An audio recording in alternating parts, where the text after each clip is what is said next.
All right. Well, listeners, I have a special treat for you this evening, or whenever you're listening or watching this. I have a guy that I've made acquaintance with. I've heard a lot of good things about, and I think we have met at a conference. I can't remember. I remember the card because I love the name of your company. It's Travis Eldridge, right? With Three Little Pigs. Is that right, Travis? Yes, sir. How you doing this evening? Doing great. How are you? Good, good. Well, Travis, tell us a little bit more about you because we'd like to get to know you personally. Well, I'm 6'1", 195 pounds. Enjoy long walks on the beach. No, I mean, I guess me personally. Match.com. No, I'm just kidding. Yeah. We were a match.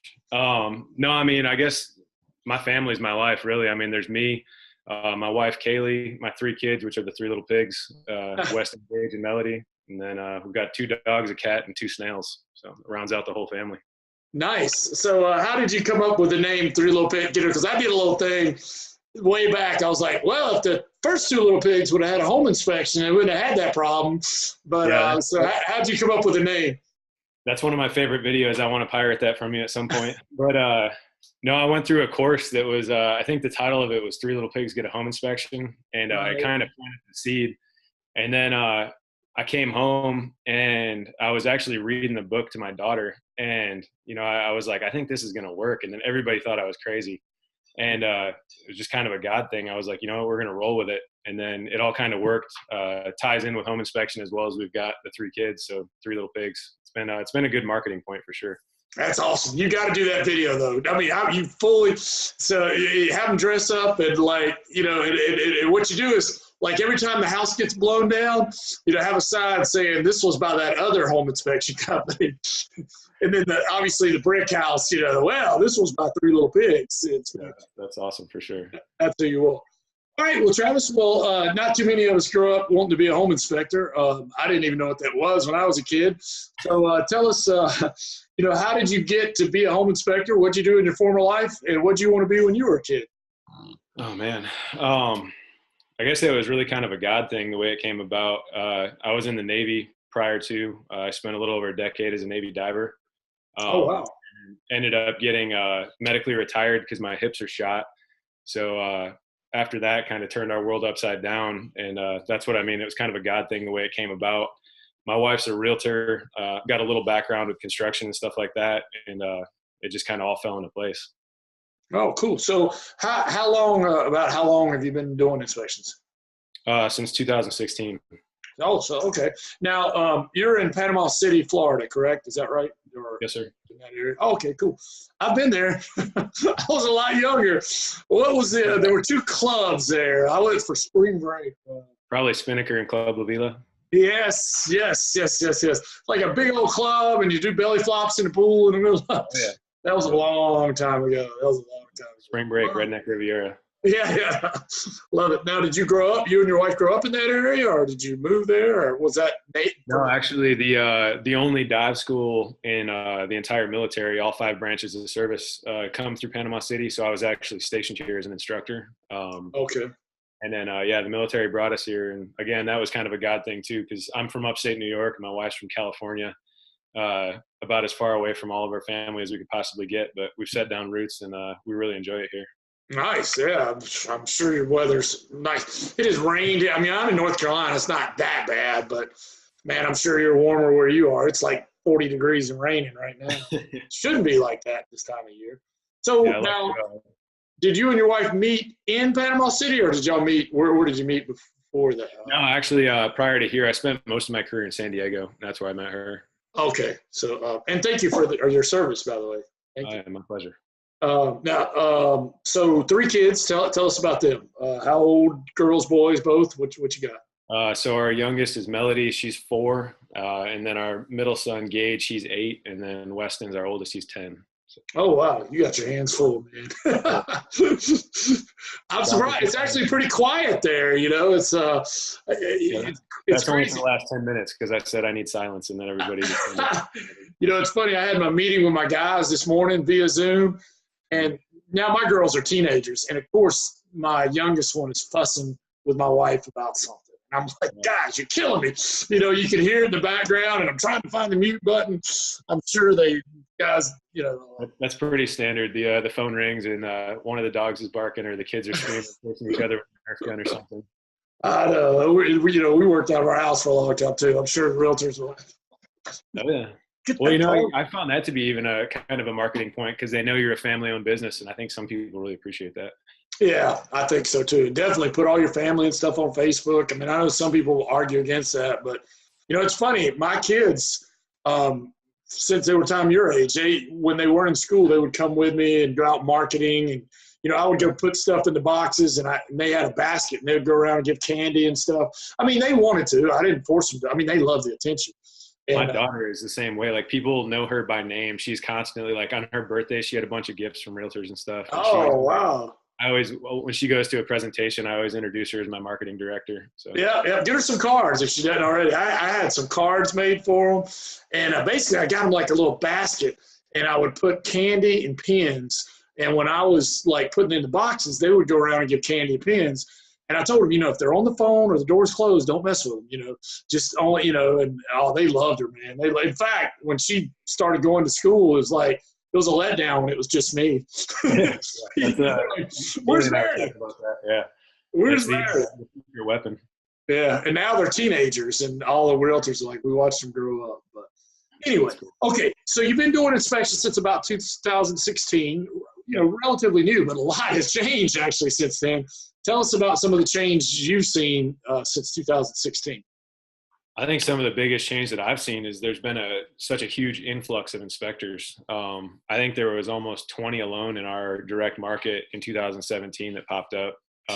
So that's been one of the biggest things, is just seeing that huge influx, and that's kind of changing, changing the standards, and it's really kind of making your professionalism and your quality of service really have to stand out to be able to. I mean, that's a lot of competition in one small town. Yeah. Now, is Florida? Are you guys licensed in? Are you licensed in Florida? I can't remember. We are a licensed state. Yes.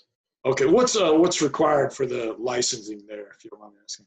Oh man, that's a good question. I know to get the license, the initial is a 120-hour course, your standard background check, fingerprints, all that stuff, and then I think it's only like 14 CE credits every year or every other year.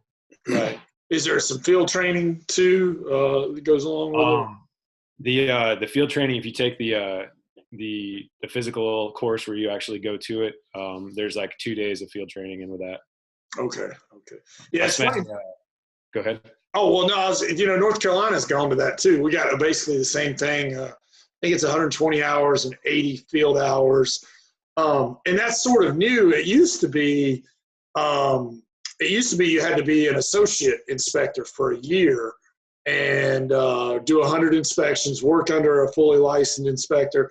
And I liked it when it was better that way. This way, I mean, it's kind of weird. I had a hard time hiring inspectors in the old days, but now it's too easy to hire them. I mean, they're just pumping them out. The schools are pumping them out. And I don't know, kind of like you, I'm like, I don't know. It's a little bit saturated. I'm not sure if that's – Yeah, it's crazy. Well, and that's the thing. I just had a guy call me that he was like, I went through the school. I was all motivated about doing this. And then he's like, you go through the school and they're like, all right, you're ready. Here's your license. And he's like, I'm not even close to ready. He's like, I don't know anything. But they're exactly like you said, pumping them through these schools, and then they're just sending them out. And some guys are just going out. They're just doing their thing with no idea what's really going on. Yeah. So that's, like I said, that guy just called. He was looking for work because he was like, understanding the amount of liability and the risk that goes into it. He didn't want to just charge out in the field not knowing what was happening. Smart guy. And believe me, and you've been doing it a little bit now. There's people are just crazy out there. I always tell my guys that, how they season meat? They beat it with a pointy hammer and they rub salt in it. And that's pretty much how they see inspectors get seasoned too. Wait till you get a couple of crazy callbacks. You'll figure out it's not as easy as you think. Well, Travis, are you let me go to this. So being a one-man shop, but you're converting now because you're interviewing, and I know we were talking in the pre-call that you were trying to hire a guy that didn't work out so well, and I know a lot of our listeners are struggling with that same sort of thing. How are you handling phone calls and scheduling now? Are you doing that yourself, or do you have call experts? No, that's my secret weapon. My wife Kaylee handles all the front end, so it's kind of funny between, Melody being my marketing director and Kaylee running as the office manager. I don't really have to do much of anything except look at the houses. There you go. There you go. So tell us a little bit about the interviewing process, because they're really, I mean, a lot of listeners are in the same position you are. And I don't, want you to say any names or anything, but like, when you interviewed, how did that go? And the guys you're interviewing now, any potential warning? I mean, what advice could you give to somebody who's, trying to hire somebody too, or what not to do? I'm very good at telling people what not to do, because I've done everything wrong. Well, I know when I started, it was basically, if it was a referral from somebody, it was like, hey, cool, like this is what the job entails. You want to do this? High five, let's go. And then I kind of converted our hiring process, and it was a more in-depth process, but even that wasn't as in-depth as I guess it needed to be.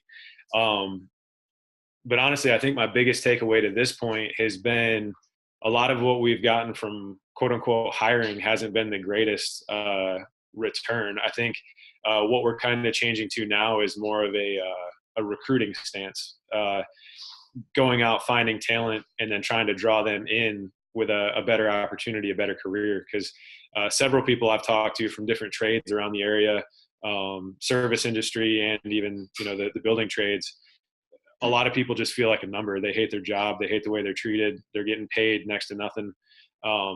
So that's where I'm trying to find that talent and then see if I can provide them a better work environment, a better career. Nice. Yeah, my manager, my main guy, who manages all my guys, he used to work at Lowe's Home Improvement, and he was a manager for that. But he worked all the time, and I mean, he made okay money, but the kind of hours, and he had to work weekends, and yep. So, but it was good because he had a lot of management experience. Travis, are you a member of any associations? Which ones, and if so, and what are some of the benefits? I carry a Internachi and a FABI membership. The FABI is the Florida Association of Building Inspectors, so it's basically just a Florida-specific association. I really like being a part of that because it forces me to go to the conferences. Well, it doesn't force me; I choose to. But when I go, it covers all my CE credits, so that's kind of a no-brainer. I don't even have to think about that.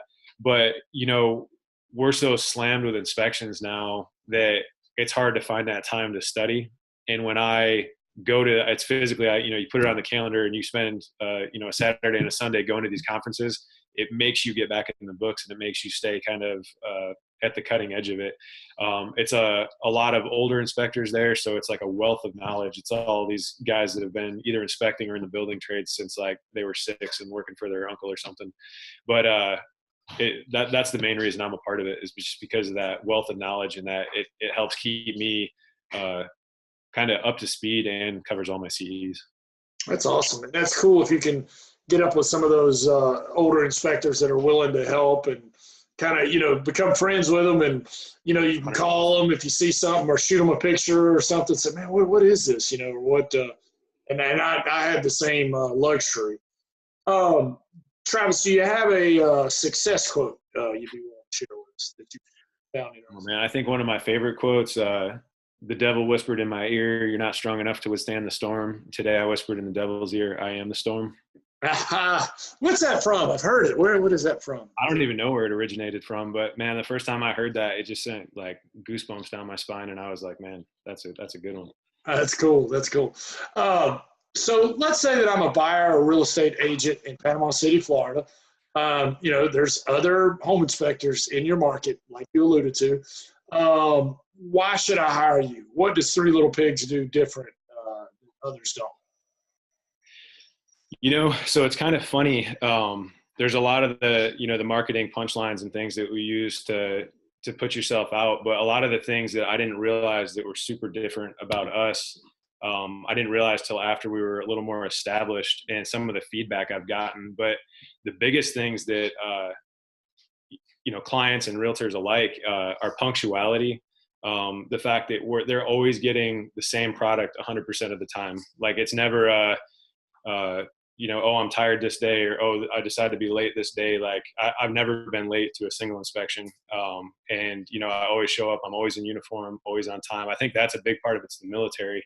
It was kind of drilled into my head, but that's been one of the biggest things across the board. And I get that feedback live from realtors and clients, as well as via Google reviews and things like that. Awesome. It probably kind of helps you. I mean, with your wife being a realtor, she probably gets a little insight as to what things realtors do and do not like about inspectors. Does she share that with you? Occasionally. She's not she doesn't actually practice all that much, so it's kind of a benefit because she gets the both sides of the table. But yeah, it's, as I'm sure it's a full-time job running the front end of the business. Oh yeah. Do you guys do you use ISN or scheduling software or anything like that? We do. Yep, ISN. I don't know how we do it without ISN. Yeah, I'm telling you, man. We started in I've been doing inspections since '99. I had a couple of different incarnations, but my point is, ISN didn't come along, man. We were using Outlook. Golly, we were using Outlook calendar. And then we had ISS, which was Russ Collio. He had that system, and that was pretty good until ISN come along. But man, it's almost like another person. I mean, all the stuff it does, it's almost like having another person.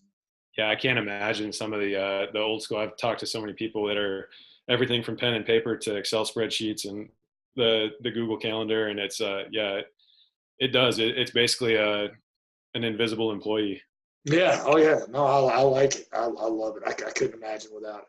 Well, I'm going to combine these two, Travis. But what I found out, the question is, what do you do in your spare time? But what I found out, home inspectors usually don't have a whole lot of spare time, especially if they're working and they have small children as well.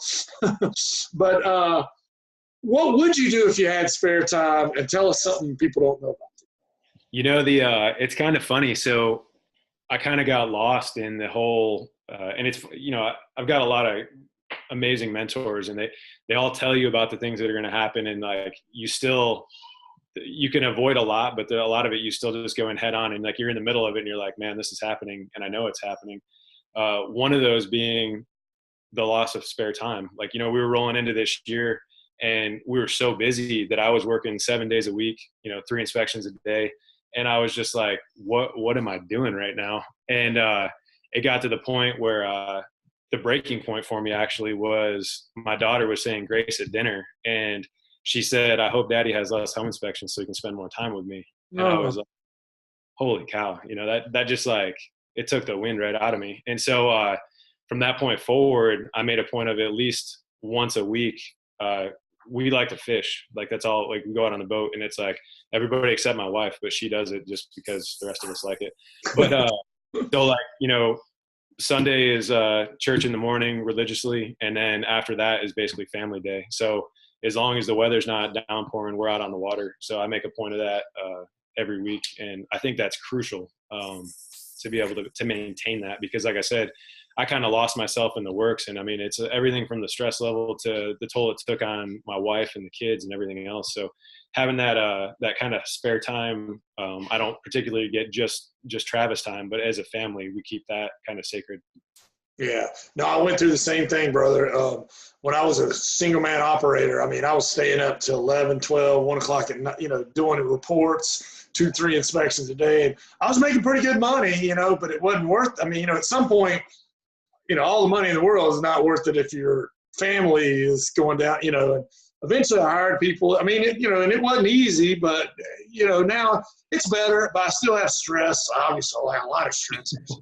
But, the cool thing is, I go to most of my kids' track meets. If they're getting an award, I'm there, whether it's 2 in the afternoon.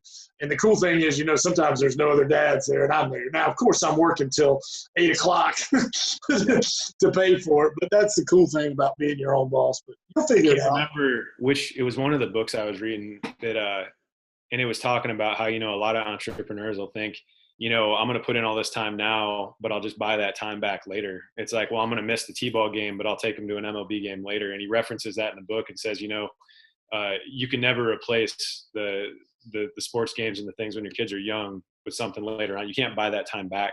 And when I read that, I was like, man, because that was my mentality. I'm like, well, I'll just bust my butt, get this business up and going, and then I'll have all this free time on the backside. And I'm like, that's not how it works. You've got to find that time to keep that balance. So. Yeah, I would say schedule family time just like an inspection. You know what I mean? Just whatever's on the calendar, if it's scheduled, and that doesn't, we don't barter with that.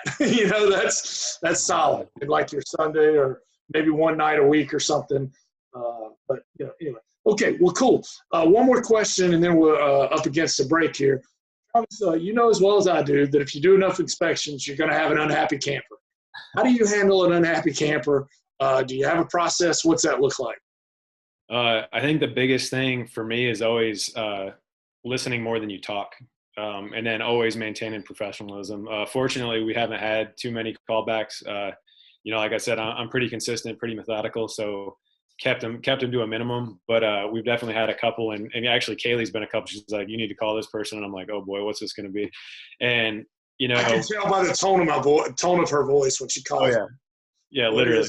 Like, man, I do not want to make this call. But, almost every time, there's been a couple, but almost every time, if you just listen to what the problem is and hear them out, sometimes it's a simple miscommunication. And then, like I said, the more listening you do as opposed to calling in and trying to speak your piece or explain why you're right, I think that's the biggest thing.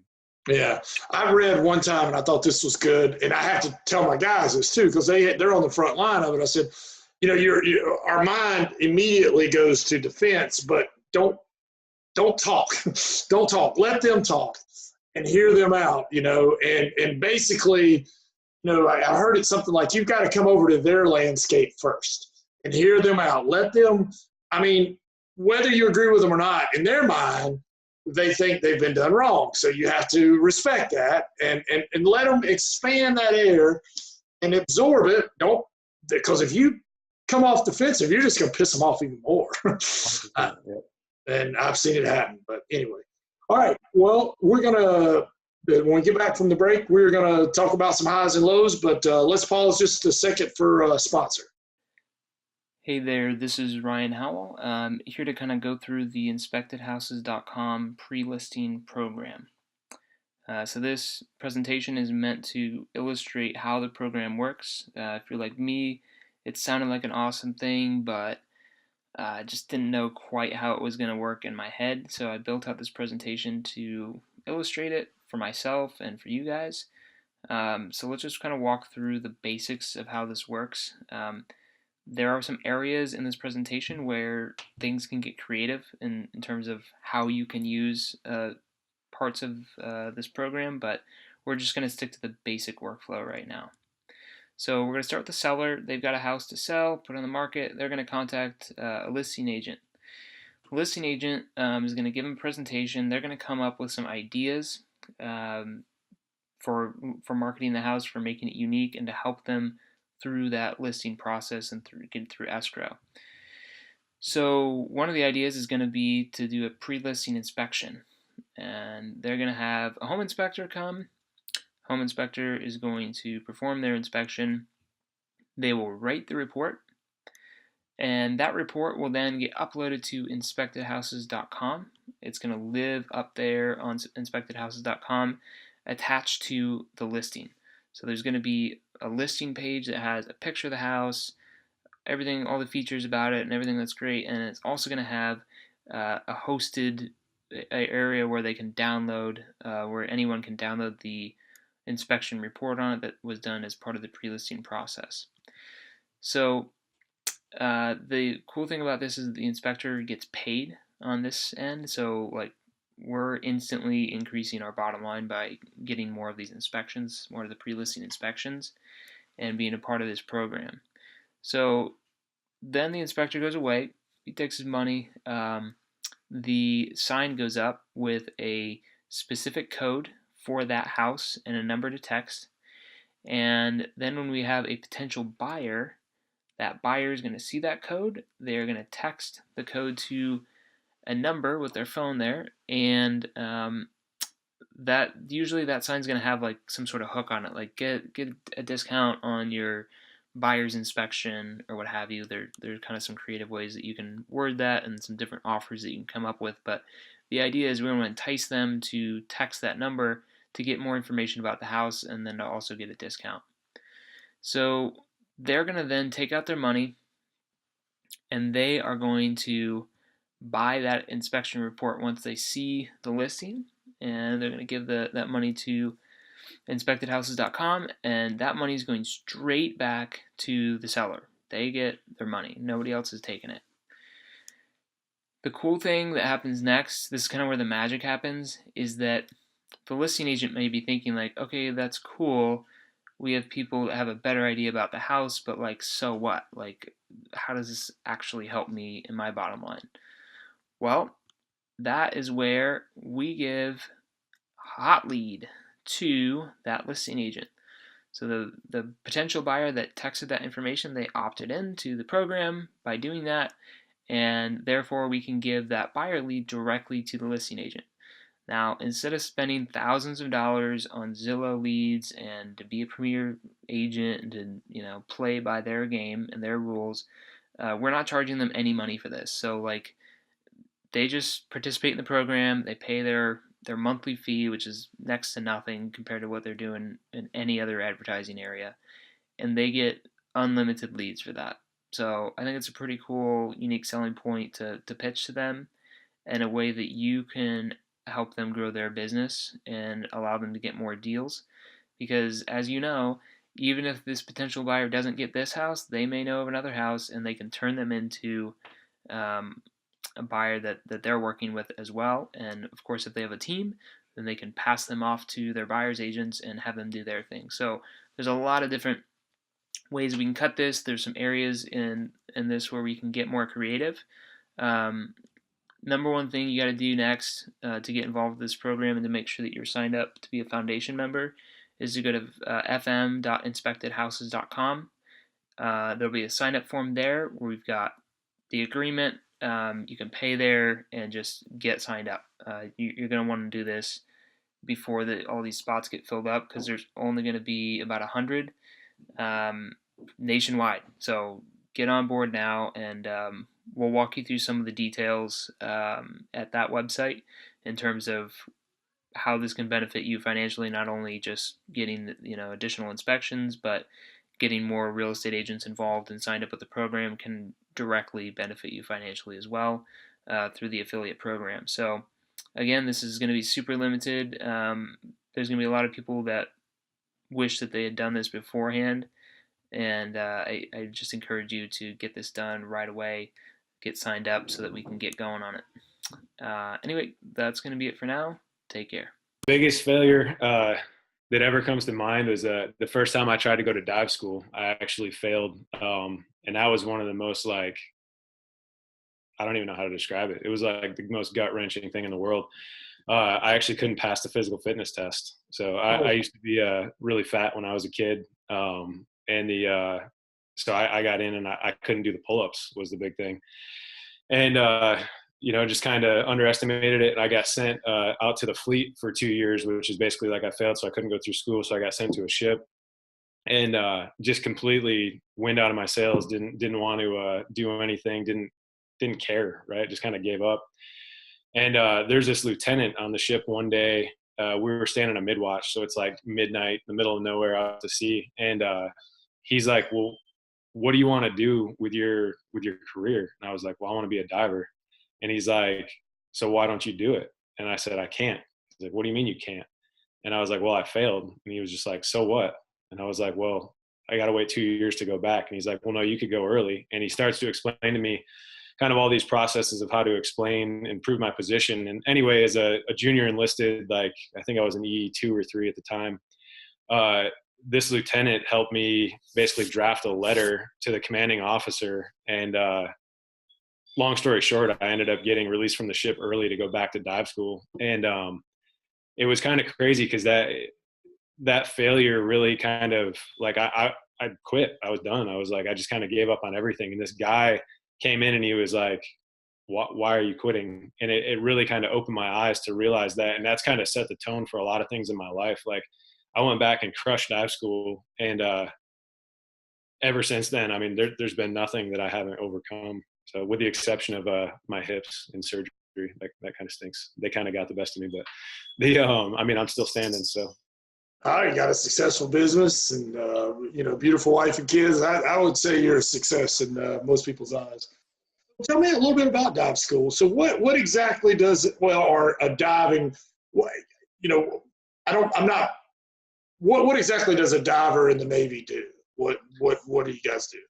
So as a Navy diver, it's great. You can do a little bit of everything. That's one of the biggest things I liked about it. You can be stationed with Spec War, going out with, SEALs and Green Berets and different attachments like that.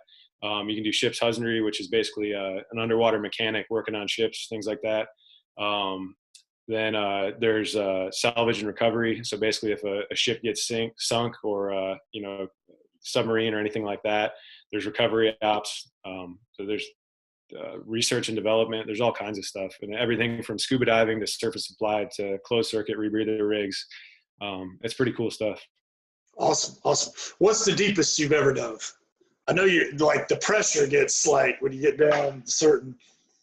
Yeah, I think open water I've only been to like 130, and then in a chamber, recompression chamber, I don't even remember now. It was like 200 and some feet. Wow. Yeah, I read some. I think it was one of those Clive Cussler books a couple of years ago. I think they were diving on they found a U-boat out. Actually, I live in North Carolina, way on out there, but off the coast. And I can't remember. It was like all of them have name, whatever. And I was thinking it was like in 200 foot of water or something. And that was like, I can't remember all of them, but they were talking, you get the bends or something like that. You start getting busy, or when you get down and it's like, you can panic and you got to relax. I mean, I'm a total amateur, but that's what I remember. Yeah, over like 100 feet, if you're breathing air, you can it's called narked out. So it's nitrogen narcosis. And it's almost like a drunk-like effect. It gets you kind of like lightheaded, dizzy, and, people try and like buddy breathe with a fish and just do weird. So you're literally like it's almost like being drunk. And it's weird because some people it'll have crazy impact and other people it'll hardly impact at all. Wow. That's cool stuff, man. That is cool stuff. Nothing like that, but I used to teach swimming all the time, and and my wife and everybody, I was like, honey, people drown when they freak out.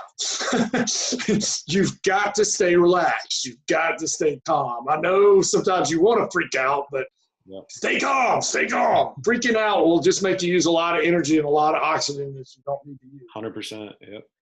Well, we talked about a time when you failed and what you learned from it. That was a great story. So tell us, on the other end of the spectrum, have you had a moment where you felt like you've come a long way?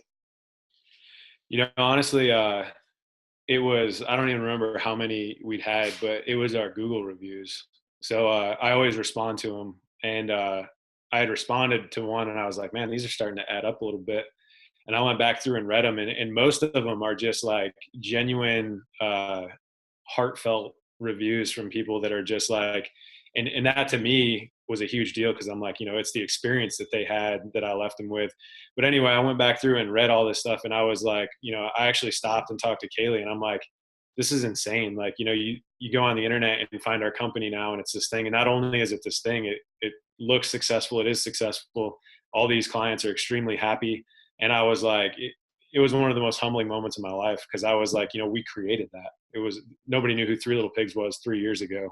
And then now, last I checked, we're the highest rated home inspection company in Bay County. That is awesome. Awesome. I think by like 15 reviews or something like that. So that was one of those where I was just like, it was kind of one of those we made it kind of feelings, I guess. So it was pretty cool. That's awesome. It's the same here. I tell all my guys, and in fact, I told them this morning, I said, the goal has always been to have the best reputation. I felt like, if you focus on that, everything else will fall into place. The goal wasn't to have the biggest home inspection company in Charlotte, although I feel like we do. I mean, we do. But I'm not trying to be arrogant. But that wasn't the goal, and it's still not the goal. The goal is always to have the best reputation. And I feel like if you focus on that, like I said, everything else fall in place. And when you read those reviews, I do something like, if there's ever like a bad one or a reprimand, I believe in reprimanding privately, but good things everybody, what do you call it? Yeah, publicly. So whenever there's good reviews, I send them out to everybody and say, this is what if there's a bad one, just one. But I'm like, this is better than money. Just like you were saying, it's like, making money and feeding your family, that's good. But when you see that come back and you created this and they had a great experience, it's pretty awesome. Now, do you use any of the review services, or do you send out a link or anything?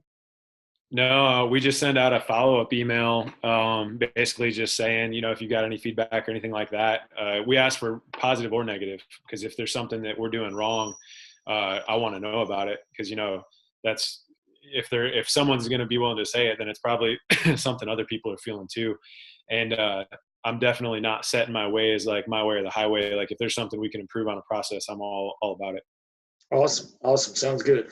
Well, Travis, I know you probably don't have a whole lot of time to read these days. I listen to books all the time, but you have a favorite book you could recommend to our listeners? And that kind of ties into there's my two favorite books. The Miracle Morning is one of them. Oh, Hal Elrod. Yep. And so we actually implemented that, and our entire family does it. So like the boys every morning wake up, they come down, they drink their glass of water, they do some calisthenics, and they read for 15 minutes. My wife and I do the same thing. And it's funny because my oldest son actually cried the first day I made him do it, because he wasn't the best at reading. And now it's been over a year. And like if they're going on a road trip or somewhere in the car, they bring books, not video games. Like nice. They're always like it. That's been the greatest thing in the world. And I tell people that all the time, like that 15 minutes in the morning, like we clear a book or two a month without trying. My wife's way faster than me, but you don't even notice it. It just sets the tone for your entire day. But my favorite book outside of that is the E-Myth. I think anybody going in Gerber. Yep. Like that's I'm actually Dashboard University or Windshield University. Yeah, I'm doing the same thing. I'm re-listening to that one right now, because there's just so much gold in that book if you're going to start a business. But awesome. And for all the listeners out there, those are great books. The Hal Elrod thing is basically, I think it was the first 15 minutes, or if you have a great morning, how it will set the tone for the whole day.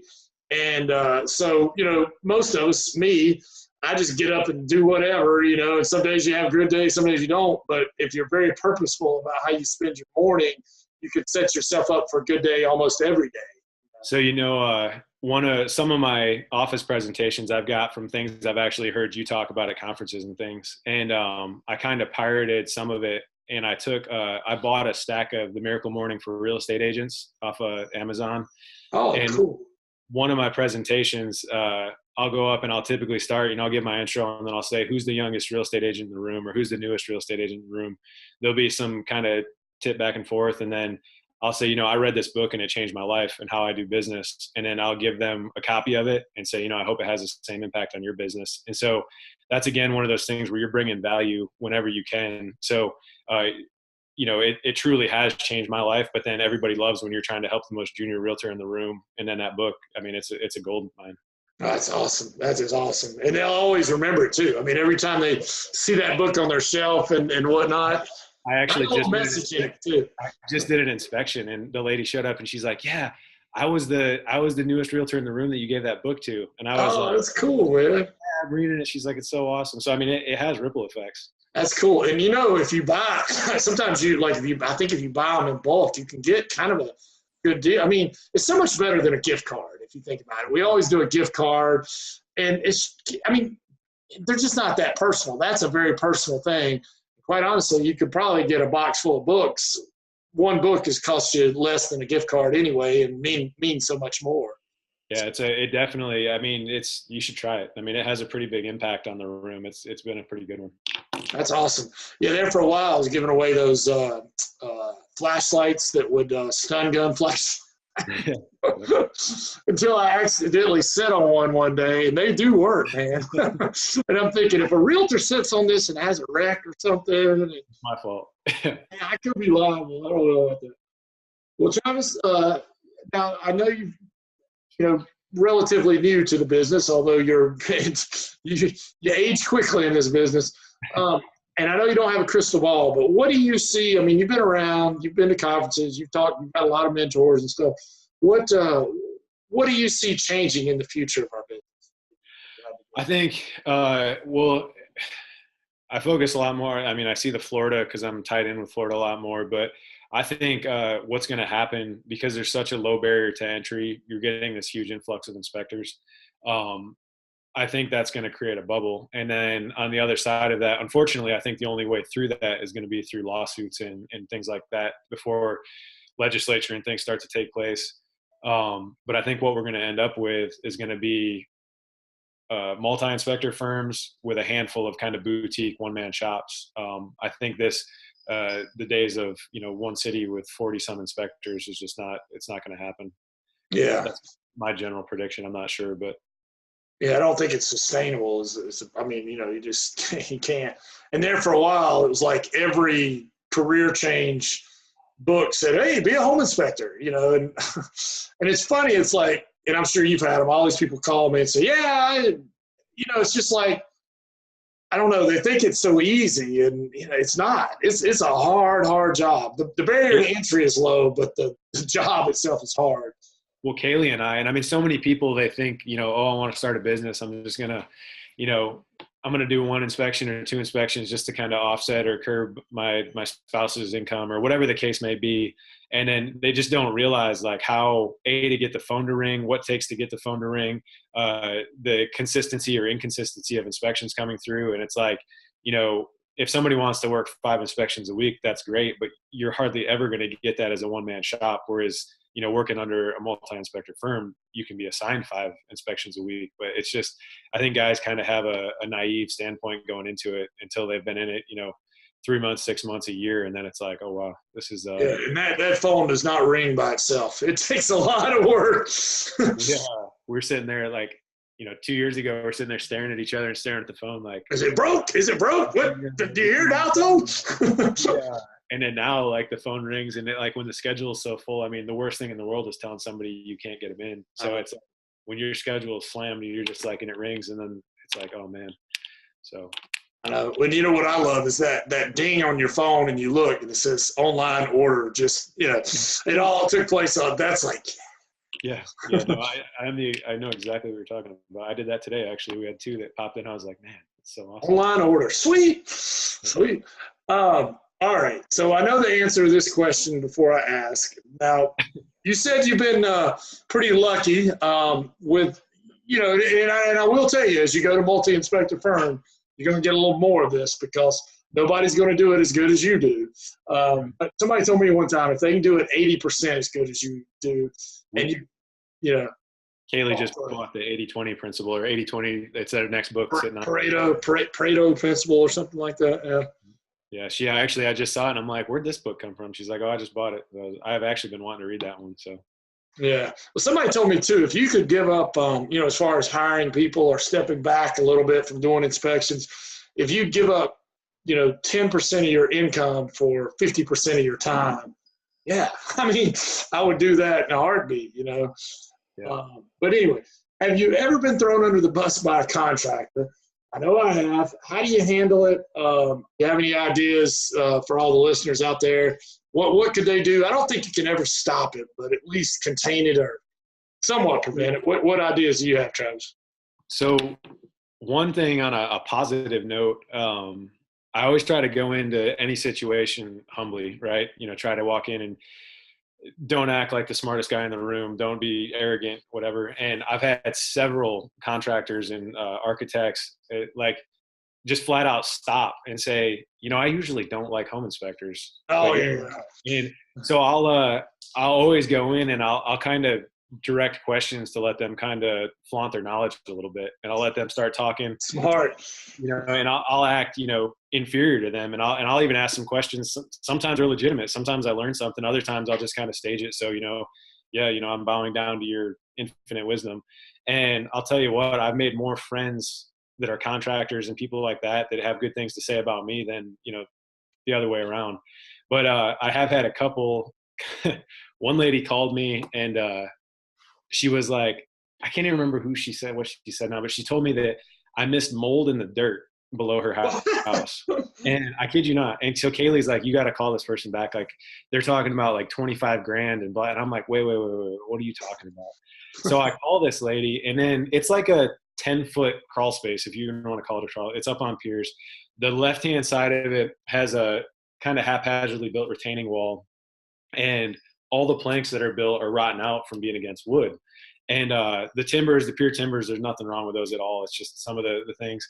Well, she gets this landscaping company, and so it's like a landscaper comes out, and he's like, your home inspector didn't tell you about all this mold under your house? He's like, there's mold all through the dirt and blah, blah, blah. Oh, my gosh. And then quotes her 25 grand to replace the retaining wall. That's like, I mean, it was the most ridiculous thing in the world. And then I realized that it's a slightly older lady, and he's trying to scare the crap out of her to get her to do this ridiculous bid. And I was just like, ma'am, you realize that like mold assessment and mold remediation are first of all, those are two licenses that you need to hold to even be able to like, anything with mold.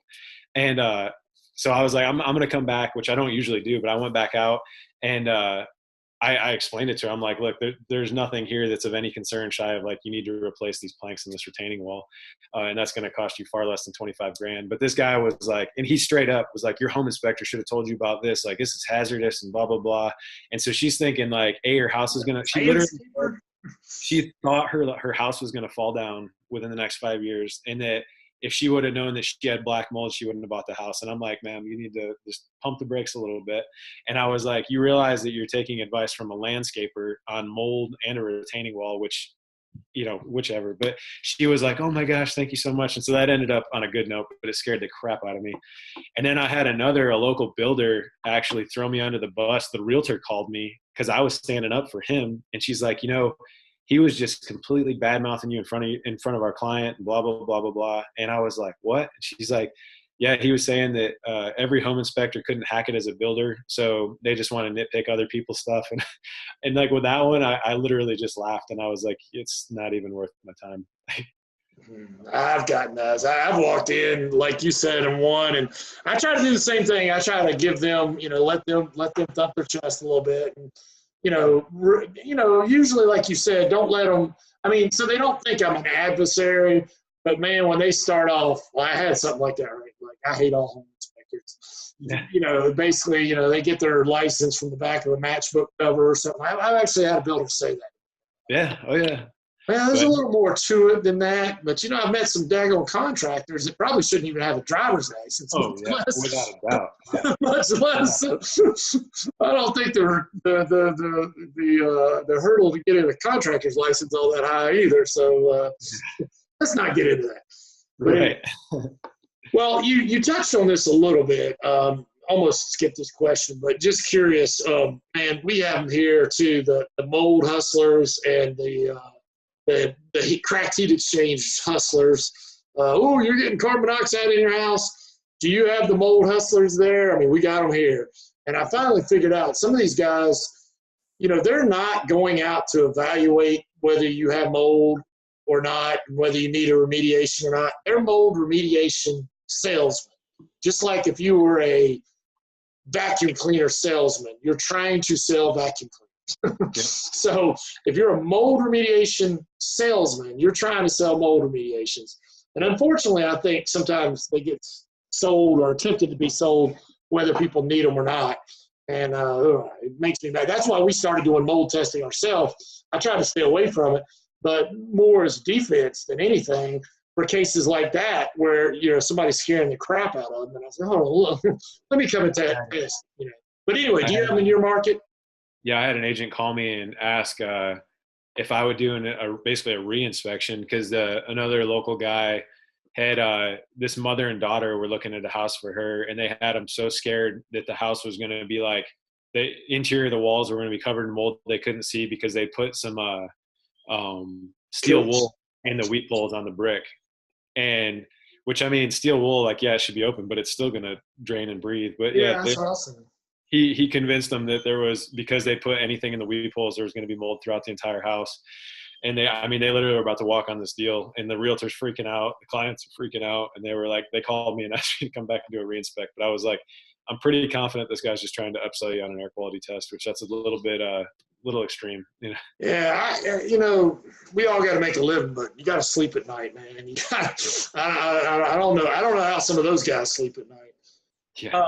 Well, Travis, we'll lighten it up here, and we're heading towards the end. I know you've got stuff to do and kids to put to bed and all that good stuff. What is the craziest, wildest, or weirdest thing you've ever found in a home inspection? Man, I was trying to think about that. I don't really know. I found porn in the attic several times, which is kind of strange. Yeah. Liquor bottles. I found liquor bottles. I found one time years ago, it was like one of those inflatable in the crawl space. Oh my God. It was deflated at the time, and everybody was there. I mean, the buyer, the seller, the uncle, and I was a lot younger then. I drug it out. I would leave it there today if it was. I wouldn't embarrass anybody. I drug it out. There was one, sir. The house was like renovated, and I walked up in, and I was coming back down, and as I'm coming down, right by the attic access ladder, there's a porno laying there, and then the realtor and the client are standing at the bottom of the ladder, and she's like, "You find anything exciting up there?" And then I was like, "Well, it depends on your definition of exciting." And I held up the video, and they were just like, "Oh my gosh!" Like, oh. It was kind of interesting. But I found, I think one of the cooler ones, I was walking across this floor one time, and it sounded weird. And so I grabbed my pliers and I pulled the corner of the carpet back, and there was a safe built into the floor. Oh, wow. It was kind of cool.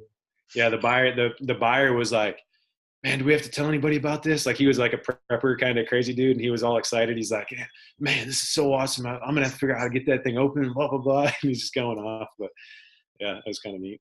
I had a house one time. We're not trying to, but you made me think of it.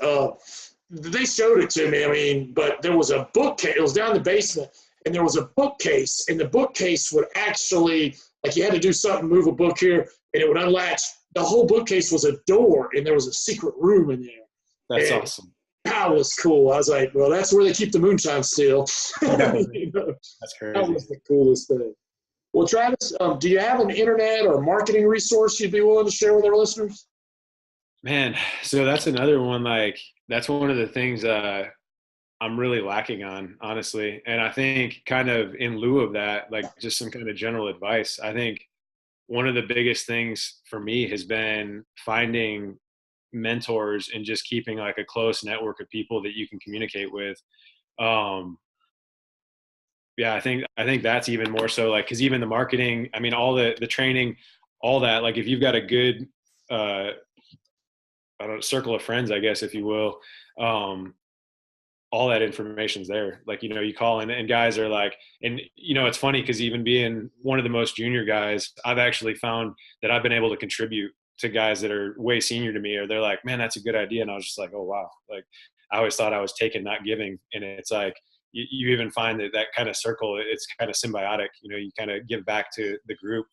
But yeah, I'm having a meeting next week with a guy for my internet marketing, because I think it's kind of lacking. But so and he's a Google guy. I don't really know all that much about him. Cool. Good luck with that. I found that I got some younger guys that work for me, and they're really good on the social media and the technology. I'm really good on crazy, crusty old realtors because I'm very familiar with them. but they're really good with technology, so we help each other. My wife she does our Facebook page, and we do our posts from inspections and things like that. But right. I mean, that's it. Honestly, like, I've gotten more tidbits from you on like Facebook, but I have an Instagram, but I don't think I've opened it in probably 6 months. It's like all that. Kaylee's the boss on all that kind of stuff. Well, my kids are always like, "Daddy, you don't post this and you put the wrong hashtag." And I'm like, "Honey, you do realize I had a calculator watch when I was a kid, and that was like the most modern thing in the world." I know you should call that a pound sign. Yeah, exactly. They just got computers in my high school when I was a senior. They were like the LED screen. Right. Well, just a couple more, Travis. What's the best part of your job, and why? What's the worst part of your job? Man, probably the people for both. Yeah. It's awesome. Like, when you get in and you just work with people, and like I said, that experience, you truly have kind of helped put their mind at ease with, like, arguably the biggest purchase of their life. And or when people have had a horrible experience in the past with the inspection process or just in general. I've had that a few times where people were like, turn into a stage 5 clinger because they're like, man, our last experience was horrible. And when you're able to kind of put those people at ease and really kind of give them a good experience, I don't think there's anything better than that as far as a job. It's such a great, fulfilling job, career. And conversely, the people can also make it the most miserable, want to bang my head against the wall and not go to work the next day too. So it's kind of a catch-22, I think. Yeah, I tell all my guys, I said, of all the people out there, I don't know exactly what the percentages are. I would say there's probably about, 10, 15% of people who are happy most all the time, maybe 20%.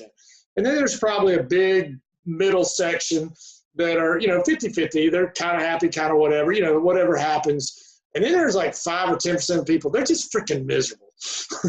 And I mean, I had a roommate like this one time. He would buy shit.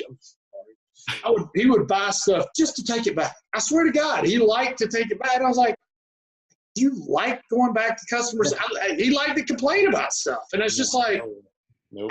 It dawned on me, there's people out there that are like that. I don't know if it's DNA or they didn't get breastfed or exactly what happened, but you remember that back in it was ISN, the intro launch there in 2016, that when they separated the entire auditorium into 4 quadrants, and I still reflect on that a lot of times, and I've seen the 4 quadrant personalities, and it makes such a huge difference with how you're interacting with clients. And if you kind of come from that, essentially put yourself at the origin of that quadrant, I've had a lot of luck with that, realizing if you're talking that kind of type A, okay, this person's just going to be who they are, and you kind of got to give them some space. And then you get the lady that's kind of in that lower right quadrant that's like, just wants, oh, this is going to be my baby's room, and this is where I'm going to be cooking barbecues and blah, blah, blah. And then, then you get I think you and I were both in that lower left quadrant with the, flashy, we're here to party kind of deal. And it's like, man, this is going to be great for whatever, so it is. I mean, people are different, but you can kind of see the type of person they are and kind of curtail how you're going to interact with them. Awesome. You made me think of something too for all the listeners out there and yourself. I think, and I remember what you're talking about, I think it also corresponds a little bit with that DISC profile, high D, high I. I forgot exactly what all of, but for all the listeners and yourself, Travis, and maybe people potentially you're hiring, I think you can go on Tony Robbins or Anthony Robbins' website and take it for free. Obviously, you got to give them your email, send you stuff. But I think you can take that test for free, and it kind of tells you, it's pretty good. And I think it's basically that breakdown. Right. It might, be by a different name. And something else I wanted to say, too, that you made me think of, and for all the listeners, if you're ever dealing with a complaint or, you got to call back some problem you're dealing with, what I found is, there's a man and woman, whatever, and it's not always like typically the man or the woman. I know traditionally you'll think, one of them is going to be a little bit more, I don't know how to explain it. I know where you're going. One's going to be a little bit more emotional about it, and it's going to be a little bit harder to deal with. And I know everybody's thinking, oh, yeah, that'll be the woman. No, not always. Sometimes it's the man. You gotta kind of talk to the person that's a little more, I always have this, Chip handles all our complaints. And I said, sometimes I'll tell them, I'm like, look, they want this, they're crazy. All right, there's no way they're going to get this. But I know that guy or that woman has to go back to their partner and say they got something because they have to live with them. Right. It's something. I said, so here's what we're going to do. We're going to offer them this. It's not what they wanted, but it's something. And he saves or she saves a little face because I know that they're, in their ear, Yep. And I said, you know what? And tell them they don't have to have an answer. If it's Friday, we just need to know by Tuesday or something. And a lot of times they'll take it, which a lot of times will be a refund or something. Right. And, some people will be like, why you give a refund? You don't have to do anything. I'm like, because they want $15,000. And they're crazy. We're not whatever. And, they wouldn't win, but look, they're crazy. It's a cheap divorce. That's what I tell people. I'm like, it's a Tijuana divorce. If they're crazy or showing any signs of crazy, let's just get that divorce because they're signing a release saying we're done. Because if it's not that, it's going to be something else. Yeah, All right. the quicker you can put that separation, the better. Yeah, exactly. Okay, so just a couple more. I think 2 or 3 more questions. I know it's there. All right. So, Travis, if you woke up in the morning in a brand new world, equal to the one you're in as far as population, town, whatever, you still have all your equipment, everything's paid for, room and board, but it's brand new. You got to get out there and market your business. You got $5,000. What are you going to do with I think the first thing I'd do is buy some comfortable shoes and some marketing material. it? Start hoofing it. Yeah, I mean, it's true. Like, if you're not hitting the pavement, you're dead in the water. Like, especially, you've got to be in front of faces. Like, you've got to be out there. You got to be kissing babies, shaking hands. The more you're out there, and then, know me, like me, trust me kind of mentality. So many, like, now, I truly feel like we're professional friends with, like, the majority of our referring agents and things. It's not just random people calling in. I mean, we still get a lot of those from word of mouth, but, like, I actually have, like, I mean, I feel some, like, I don't know what you want to call it, skin in the game, or I care about a lot of these Right. relationships, to where it's like, it makes a big difference, a big impact on me. And I know a lot of that's reciprocated. So, but you're never going to get to that point if you're not out, finding that common ground, shaking hands and making those differences. So, comfortable pair of shoes and a bunch of business cards and whatever else you want to market with, and get out there and start handing them out. Absolutely. And I still go to offices and stuff, and I've heard, weekly. Yeah, and and I take the candy and all that, but it's not so much the candy. The candy's just a reason to get in there. I think you're right. It's just know you, like you, trust you. Keep, just keep. Sooner or later, I say I'm going to stalk my way. It's like when I was in high school. It's like, that girl's going to be my girlfriend. She does not know it yet, but she's going to be my girlfriend, because I'm just going to keep being the nice guy and keep being there and keep being there. And sooner or later, she's going to know it. I actually think I'm pretty sure it was you. I mean, I've heard it in several places, but I think you were one of the first that I heard giving a speech and saying, like, always bring value. And I think it might have been off a similar speech to, like, you're going to be my girlfriend. And it was like, that consistency. And I mean, you get, like, the same thing within a very small margin of error every time, whether it's you're calling on the phone, you're interacting with me with an inspection, like, and it's, we're always bringing that same product. So between value and consistency, I think, are the 2 biggest things. Yeah. Well, and I'll make it a little less stalkerish for everybody. A lot of people already, if they already have an inspector. Fine, that's great. And that's great that they're loyal to them. That means they would be loyal to you. But what you do is you just keep being the number 2 guy. And I always say that. I was like, hey, can I be your second string in case your guy's on vacation, or, whatever.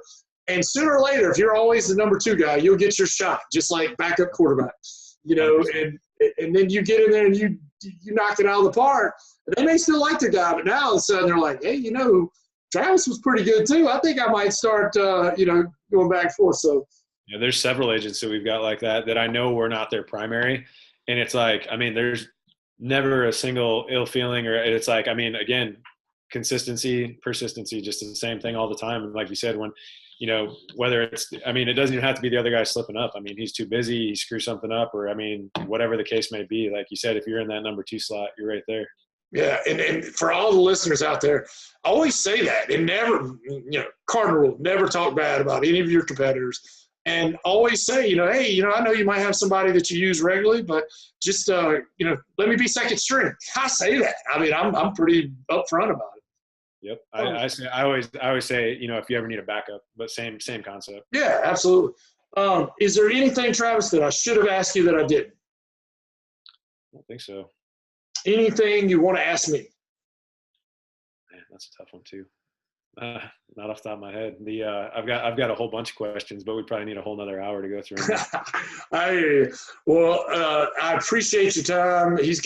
Travis has got 3 beautiful kids he's got to get to, and wife, and business to take care of. How could the listeners, if they wanted to, well, first of all, if you guys got value from Travis, and you did, let's go to his Facebook page and give him some likes. What's your Facebook business page? I think it's just 3 Little Pigs Home Inspections, I believe. Cool. Is there an email or website they could follow up with you? And you don't have to give your phone number. I know some people have done that. I don't know people call it, but maybe an email or a website type sort of thing. My email is travis@tlphomeinspections.com, and then our website is tlphomeinspections.com. Awesome. Well, make sure everybody, you go to your Three Little Pigs Home Inspection on Facebook and give the guy some likes. I think that helps his SEO. And Travis, I appreciate you spending some time with us. That's one quick tidbit too. You know, like I had a couple guys local here that have told me, you know, they've called and it didn't work out as hiring, but that's what they were looking for as a job basically. And, you know, I'll sit down and talk to anybody. I don't care if they're in my direct market or across the country, because that's been one of the biggest things from like, you know, all the mentors that I've gotten, like everybody's just been an open book, open door to me, and I wouldn't be where I'm at without that. So I think that's a big, like I said, kind of giving back. Now that being said, if it's somebody in my direct city, I'm not going to be like, come on in, here's all my secrets. But at the same time, I'll definitely give everything that was given to me for sure. Cause I mean, that's the only way that it's ever going to get off the ground. Yeah. I've got most, you know, there's a couple of guys that it's because they're there, the way they act. But most of I got a lot of competitors I'm friends with. And I always tell people, I said, you know what, you're going to have competitors. I mean, everybody's going to have competitors. You might as well get along with them. You know, and who knows, I might work for them someday. They might work for me, or, you know, I'm going to need a favor. They're going to need a favor. And they're good guys, man. They're just trying to make a living too. So, you know, there's a couple that aren't so good, but we won't talk about that. Yeah, we won't talk about those. I hear you. All right, Travis. Well, I appreciate it, and I'll get this up tomorrow and get the links to you. Awesome. Cool. Thanks. All right, brother. Let me hit the stop thing.